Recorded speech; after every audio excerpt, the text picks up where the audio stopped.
काल रोजी crime branch unit 2च्या पथकाला माहिती मिळाली की एक पुरुष आणि स्त्री जे बांगलादेशी आहेत ते अवैध मार्गाने भारतामध्ये आलेले आहेत आणि ते व्हाया नाशिक पुढे पुण्याला जाणार आहेत अशी त्यांना खबऱ्यामार्फत माहिती मिळाली.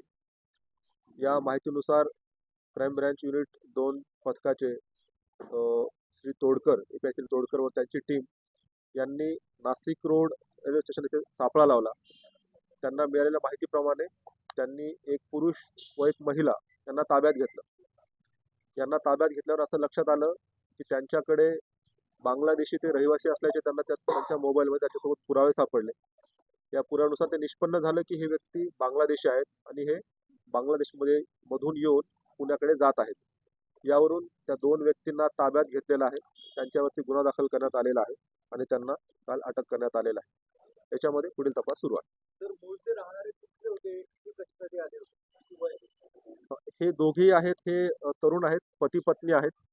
ते बांगलादेशवरून निघाले होते आणि ते पुण्याला जात होते असं प्रथमदर्शनी दिसतंय. ते पुण्याला नेमके कुठे कुणाकडे जात होते आणि ते बांगलादेशवरून कुठून आले याच्याविषयी आणखी तपास सुरू आहे. त्यांना नाशिकमध्ये त्यांचा राहण्याचा उद्देश नव्हता असं दिसतंय. बाय ट्रेन ते नाशिक रोड पर्यंत आले होते आणि इथून ते परत बाय बस पुण्याला जाणार होते. त्यांना नाशिकमध्ये राहायचं नव्हतं म्हणून त्यांचं नाशिकमध्ये येतानाच आपल्याला माहिती मिळाली की ते नाशिकमध्ये थांबणार आहेत आणि स्टेशनवरती उतरणार आहेत. त्याप्रमाणे त्यांना स्टेशनवर आपण ताब्यात घेतलं. त्यांची नावं जी आहेत, मोहम्मद साकिब मुल्ला एका व्यक्तीचं नाव आहे आणि जी त्यासोबत महिला होती तिचं नाव आहे नाहिदा बादशाह मुल्ला. सद्यस्थितीमध्ये अजून असं काही स्पष्ट नाहीये. तपासामध्ये सर्व गोष्टी स्पष्ट होतील.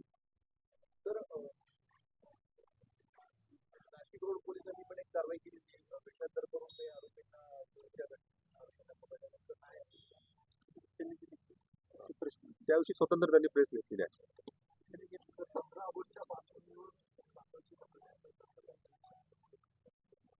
प्रथमदर्शनी असं काही दिसत नाहीये. हे नॉर्मल जे बऱ्याचदा आपण बघतो की काही उपजीविकेसाठी किंवा कामासाठी येतात त्या प्रकारचं आतापर्यंत दिसतंय.